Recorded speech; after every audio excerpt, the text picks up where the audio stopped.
Hi LEGO fans! The big day is almost upon us. We've reached our penultimate set of doors behind which lie untold treasures or terrible tat. Day 23 is cleared for launch. Every day through Christmas Eve, I'll be opening up every door on every LEGO advent calendar, including LEGO Friends, LEGO City, LEGO Star Wars, the Avengers, and LEGO Harry Potter. I can honestly say there wasn't a bad gift yesterday.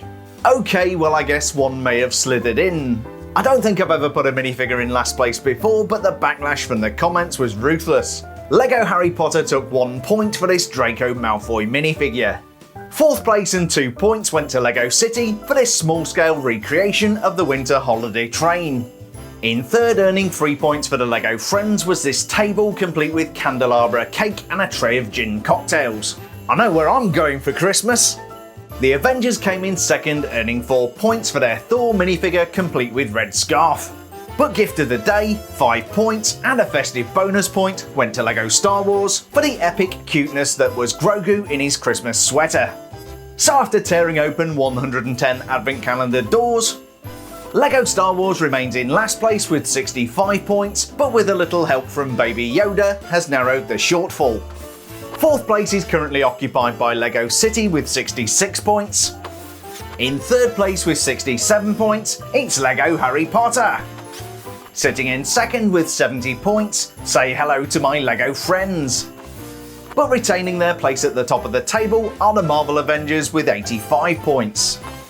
Shall we open up an ultimate set of doors? Let's do this!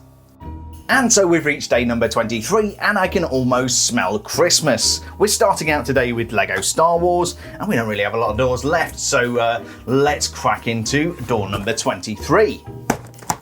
And what the heck is that? Oh, I wonder if that's like the carriage for Grogu. You know, the kid we got yesterday, the Baby Yoda. Yeah, could be. Obviously, we're going to have to judge this alone because we can't just put Baby Grogu in it and say that it's really cool. So we will get this built and take a closer look. No self-respecting junior Jedi should be without a comfortable perambulator. Cue Grogu's floating pod, or more catchily named hover pram. I once got into trouble for yelling at a woman with a pram. Well, she was pushing the kid around, she deserved it. The colour scheme of the hover pram seems about right. We've got a grey exterior with some red highlights. The only thing that really annoys me is that it doesn't sit quite straight. The interior is lined with red and there's a stud in the bottom for Grogu to sit on. Very comfortable. The origins of the hover pram are unclear, but it was being used to carry Grogu on Arvalar 7 when Din Djarin intercepted the precious cargo. Exterior features are limited, but do include a red vent at the back and a similarly red vent at the front. I don't need to show you this, but it makes Grogu look ever so cute. If you're wondering how eventually I got this to sit right, I'll let you into a secret. I cheated! Mounting putty is so versatile. The only issue I have with it is the lack of a real canopy. There is a bit of a hood at the back, but it's not quite the same. Speaking of which, why are canapes the best thing to eat? They put other food in the shade. And on that bombshell, let's move on to the Avengers.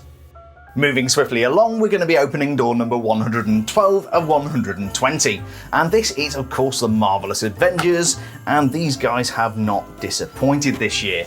Okay, let's have a look. Door number 23, and let's see what goodness we've got in here. Oh, there we go, the obligatory Christmas tree. Every calendar has to have one of these. I think they all have now. I may be wrong, but that's quite a nice looking thing. We've got these weird kind of gold things on the outside. Not so sure about those. Maybe this year we'll do some bonus points for Christmas tree of the year. Do drop me some thoughts in the comments section if you've got any ideas on how we can award some bonus points. But anyway, I shall go ahead and put together this Christmas tree and we shall see how it compares. Well, it had to happen. Every year in every LEGO advent calendar we seem to get a Christmas tree. It's always interesting to see different themes put their own spin on it, and well, it seems the Avengers came up with this. Giving it a real festive look, the tree is planted in snow and has a traditional brown trunk. Further up the tree, things start to get a little bit weird. The dark green triangular plates were a good choice, as were the green cheese slopes. But what's going on with these gold things? They don't look like baubles, and they sure as heck aren't Christmas lights. It's certainly an unusual looking Christmas tree, but I don't know whether it's unusual in the right way. You wouldn't want an unusual looking girlfriend, for example. I'm really not sure what to make of this Christmas tree, and I don't think Thor is either. I got curious and licked a Christmas tree last year, but I wouldn't recommend it. I wound up getting tinselitis. So after a rather predictable Christmas tree from the marvellous Avengers, let's see what we've got inside the Boy What Gone Done Lives calendar. Now I did check my notes just a second before because I kind of had my doubts. I don't think we've had a Christmas tree from Harry Potter yet, so you know what, I've got a feeling I know what's inside here. Let's prove the theory. And yes, we do. We've got a Christmas tree. Yeah, like I said, we always get a Christmas tree inside these advent calendars. Maybe we want to judge these against one another. It's a fairly common garden Christmas tree. I don't think it's very nicely Harry Potter themed, not like the Yule Ball ones from last year. But in any case, we shall put this together and we shall take a closer look. Just like buses, you wait all Advent for a Christmas tree to show up and then to arrive at once. Harry Potter has gone for slightly more traditional decorations on this festive Christmas tree. It's very simply decorated and covered in gold stars. What I do like about this is the way the branches have been constructed. Everything is mounted on dark green triangular plates, a little bit like the Avengers.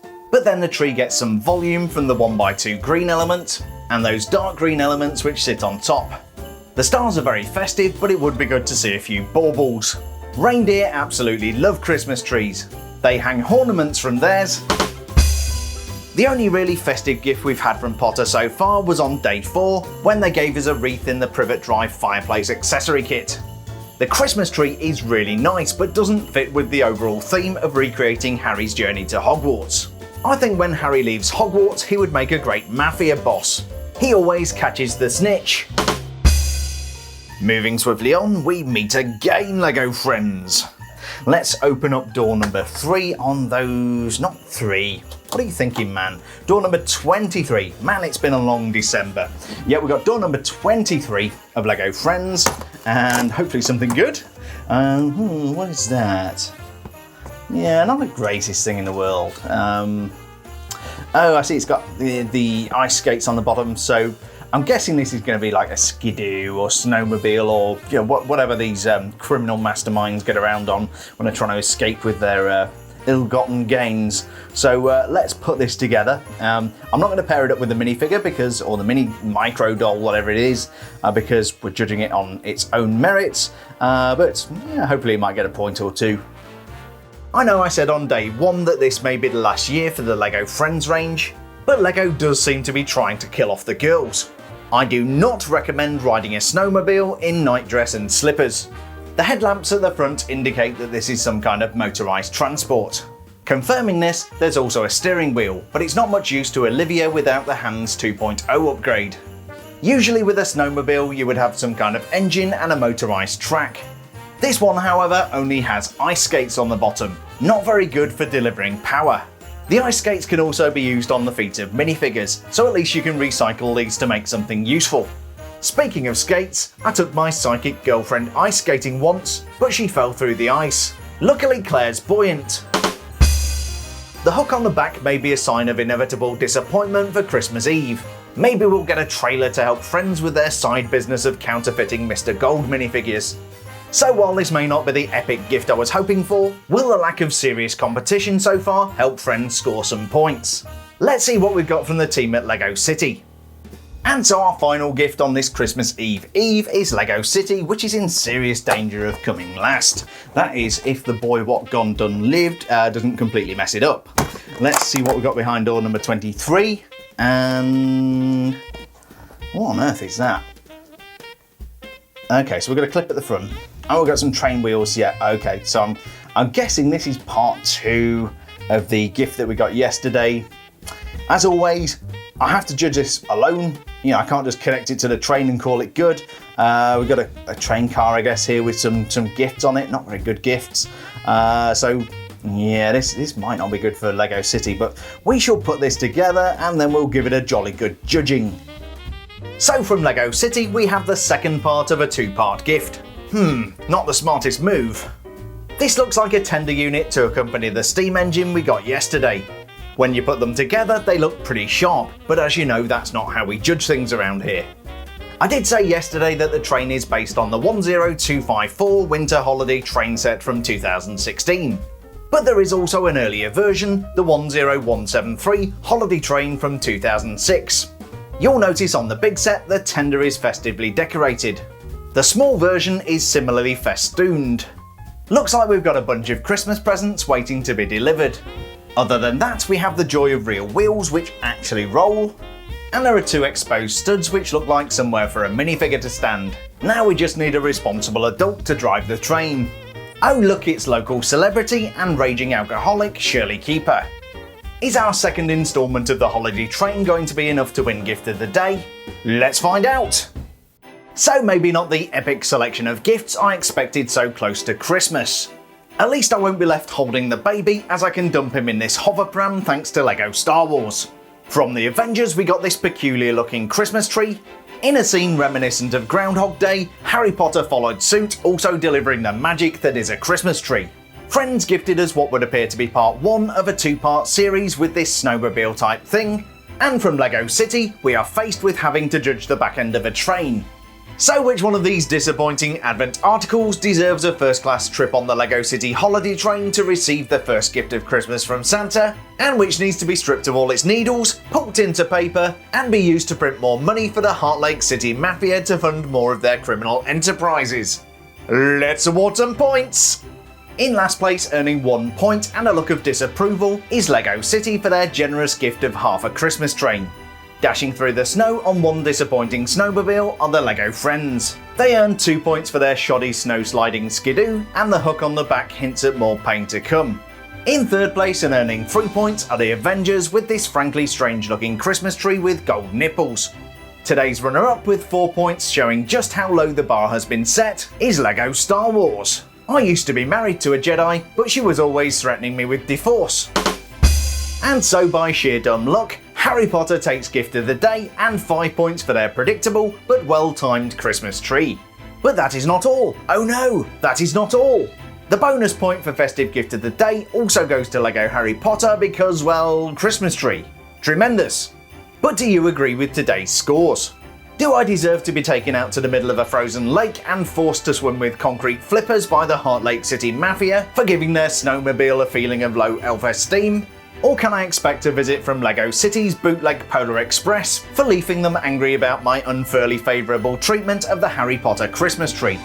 I really do enjoy reading your comments. You keep me motivated to power through the marathon of December and give me an excuse to dust off the dad jokes. So thank you and don't stop commenting.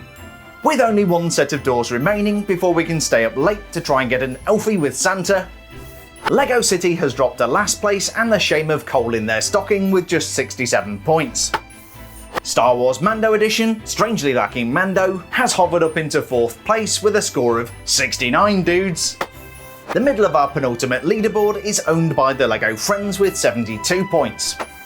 And in a shock change of fortunes, Harry Potter's Felix Felicis finally kicked in. He's back with 72 points. But standing atop Mount Crumpet, looking down on the other calendars and waiting for them to cry boo-hoo after stealing 88 points on a Marvel Avengers. Christmas is coming and tomorrow is the climax of the annual car crash, which is my LEGO Advent Calendar door opening thing. Will we find festive treasures behind door number 24, or will the Grinch have gotten there first and replaced all of the gifts with terrible tat? There will be fun, some inevitable disappointment, and a whole lot of bonus points. So have a fantastic Christmas Eve, stay safe, and I'll see you tomorrow morning or whatever time you get up for the final LEGO Advent Calendar door opening spectacular of 2021.